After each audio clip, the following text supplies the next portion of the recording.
لوگوں کو جمع کرتے. یہ آپ کا منشور کہلاتا ہے. کسی بھی پارٹی کا یہ منشور ہوتا ہے. اب یہی منشور آپ کو دوسری جماعتوں سے امتیاز دلاتا ہے. پارٹیوں کے درمیان جو فرق ہے وہ فرق اسی منشور کی بنا پر ہوتا ہے. مسلم لیگ کا منشور کیا ہے, پی پی کا منشور کیا ہے, پی ٹی آئی کا منشور کیا ہے, جمعیت علماء اسلام کا منشور کیا ہے. اگر ان کے تمام جماعتوں میں منشور کے اعتبار سے فرق ہے تو یہ جماعتیں بھی ایک دوسرے سے مختلف قرار پائیں گی. لیکن اگر ان کے درمیان منشور کے اعتبار سے کوئی فرق نہیں ہے تو پھر یہ جماعتیں الگ الگ قرار بھی نہیں پائیں گی. نام گو الگ ہو جائیں لیکن اپنے اصل کے اعتبار سے ان کے اندر کوئی اختلاف پھر نہیں ہوگا. پھر ان کا اختلاف ایسا ہی ہوگا جیسے کہ ہماری جماعت کے اندر یونٹ کی سطح پر, ضلع کی سطح پر, یوسیس کی سطح پر, صوبائی سطح پر, مرکزی سطح پر مقابلے ہوتے رہتے ہیں, گروپ بندی ہوتی ہے. منشور سب کا ایک ہے لیکن مفادات آپس میں کچھ ٹکرا رہے ہوتے ہیں, یا قربانی کا جذبہ کسی کے اوپر بہت غالب آ جاتا ہے تو وہ کہتے ہیں میں آگے بڑھوں, میں آگے بڑھوں. بہرحال اس بنا پر پھر اختلاف پیدا ہوتا ہے, لیکن اس اختلاف کو منشوری اختلاف نہیں کہا جاتا, اس اختلاف کو اصلی اختلاف نہیں کہا جاتا.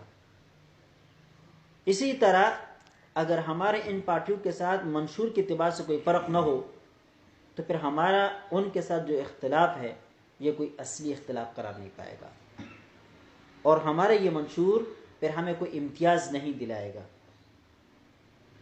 پھر آپ پی پی کو ووٹ دے دیں, مسلم لیگ کو ووٹ دے دیں, پی ٹی آئی کو ووٹ دے دیں, ان کے رکنیت کو اختیار کریں, ان کے ساتھی بن جائے, اور یا جمعیت علماء اسلام کے ساتھی بن جائے, کوئی فرق باقی نہیں رہے گا. لیکن اب ہم جمعیت علماء اسلام کی طرف لوگوں کو دعوت دیتے ہیں, دوسری پارٹیوں کی بجائے ہم جمعیت علماء اسلام کو ممتاز سمجھتے ہیں, اعلیٰ سمجھتے ہیں, اسلام کے داعی سمجھتے ہیں. تو کس بنا پر؟ اس منشور کی بنا پر. کس بنا پر بھائی؟ اس منشور کی بنا پر. یہ منشور آج ہم مختصر سے یہ قرات کرتے ہوئے پڑھیں گے. کہتے ہیں پاکستان کے قیام کا مقصد برصغیر کے مسلمان عوام کو برطانوی دور کے غیر اسلامی اور ظالمانہ نظام و قوانین سے نجات دلا کر اسلامی نظریات, اسلامی اخوت اور اسلامی مساوات پر مبنی نظام حکومت قائم کرنا اور اسلامی معاشرت تعمیر کرنا تھا. اس سے یہ بات پتہ چلی کہ ہمارے نقطۂ نظر کے مطابق اسلام کا اور حکومت کا آپس میں جوڑا و تعلق ہے. سیاست مذہب سے الگ نہیں, اور مذہب کو سیاست سے الگ کرنا یہ بھی شرعاً جائز نہیں. اسی بنا پر ہم نے یہ کہا کہ اسلامی حکومت اور اسلامی معاشرہ کو تشکیل کرنا, تعمیل کرنا, یہ بر صغیر کی آزادی کا اصل مقصد تھا.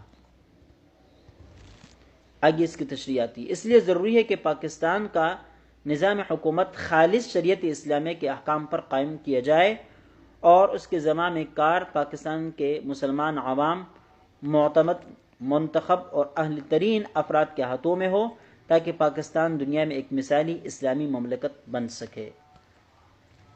چنانچہ اس پاک اور عظیم مقصد کے حصول کے لیے کل پاکستان جمعیت علماء اسلام کے منتخب ارکان مجلس عمومی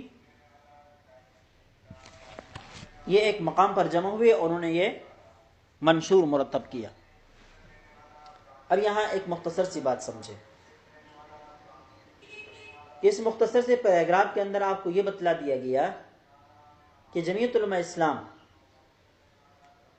جس سیاست کی داعی ہے اس سیاست کے اندر اسلام کو مقصود اور اصل قرار دے دیا گیا ہے. جمعیت علماء اسلام جس حکومت کو چاہتی ہے اس حکومت کی بنا اور طرح اسلام پر ڈالی گئی ہے, اور وہی اصل بنیاد ہے. یہی چیز ہمیں دوسری جماعتوں سے الگ کر دیتی ہے، ممتاز کر دیتی ہے. آپ نے ایک لفظ سنا ہوگا سیکولرزم، سنا ہے؟ سیکولر کہا جاتا ہے دنیاوی چیز کو، دنیاوی. سیاست کی اصطلاح میں سیکولر وہ سوچ، وہ نظریہ، وہ فکر، وہ نظام ہوتا ہے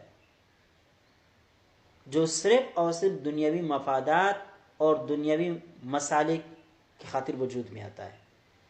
اس کے اندر کوئی مذہب، اخروی سوچ و فکر یہ نہیں ہوتی.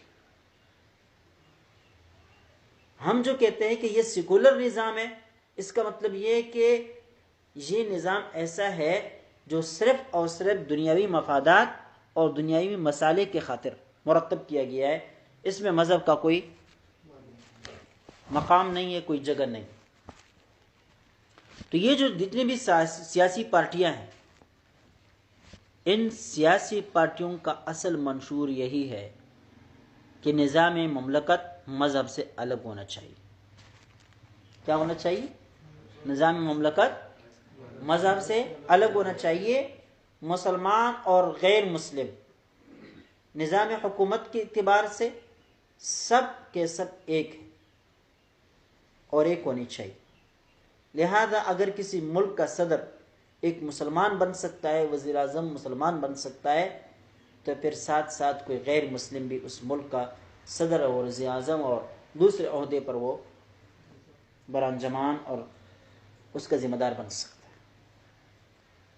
جبکہ اسلامی تعلیمات کے مطابق چونکہ مذہب